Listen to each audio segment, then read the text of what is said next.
দর্শক, রাজধানীর কুয়েত বাংলাদেশ মৈত্রী হাসপাতাল থেকে সহকর্মী গোলাম রব্বানী জানাচ্ছেন হাম ও ডেঙ্গু পরিস্থিতির সবশেষ খবর।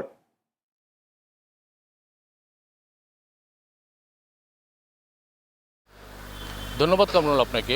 বর্ষার মৌসুমে সারা দেশে ডেঙ্গুর সংক্রমণ বাড়ছে, সেই সঙ্গে হামের প্রকোপও স্বাস্থ্য খাতের জন্য ব্যাপক উদ্বেগ তৈরি করছে। সারা দেশে যে সরকারি হসপিটাল আছে এই হসপিটালগুলোতে অনেক ডেঙ্গু এবং হামের রোগী ভর্তি আছেন এবং তারা চিকিৎসা নিচ্ছেন। আমি এই মুহূর্তে অবস্থান করছি উত্তরা বাংলাদেশ কুয়েত মৈত্রী হসপিটালে। আপনি জানেন যে দেশের প্রতিটি সরকারি হাসপাতালে হামের আক্রান্ত রোগীর সংখ্যা যেমন কম নয়, তার সাথে যুক্ত হয়েছেন ডেঙ্গু আক্রান্ত রোগীর সংখ্যাও। তবে আপনাকে জানাতে চাই যে দেশে গত 24 ঘন্টায় হামের উপসর্গ নিয়ে 8 জনের মৃত্যু সংবাদ আমরা পেয়েছি। সেই সঙ্গে আমরা জানতে পেরেছি যে 3 জন ঢাকার, এবং আরও জানাতে চাই যে এখন পর্যন্ত গত 1 মাসে হামে আক্রান্ত হয়ে 684 জন মৃত্যুবরণ করেছে।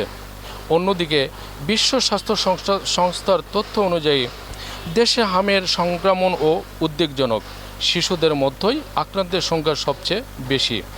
তবে স্বাস্থ্য বিশেষজ্ঞরা বলছেন সময় মতো এমআর টিকা গ্রহণ করতে হবে।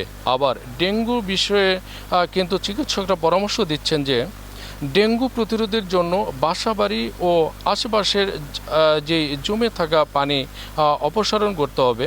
এডিস মশার প্রজননস্থল ধ্বংস এবং জ্বর হলে দ্রুত পরীক্ষা করাতে হবে, কারণ দ্রুত শনাক্তকরণ ও চিকিৎসায় জটিলতা ও মৃত্যুর ঝুঁকি কমাতে সবচেয়ে কার্যকর ভূমিকা নেই। তবে আমি আপনাদেরকে আরও একটু জানাতে চাই যে ডেঙ্গু এবং হাম এই দুটাতেই বাংলাদেশের অনেক হসপিটালেই এখন রোগীরা ভর্তি আছেন এবং তারা চিকিৎসা নিচ্ছেন।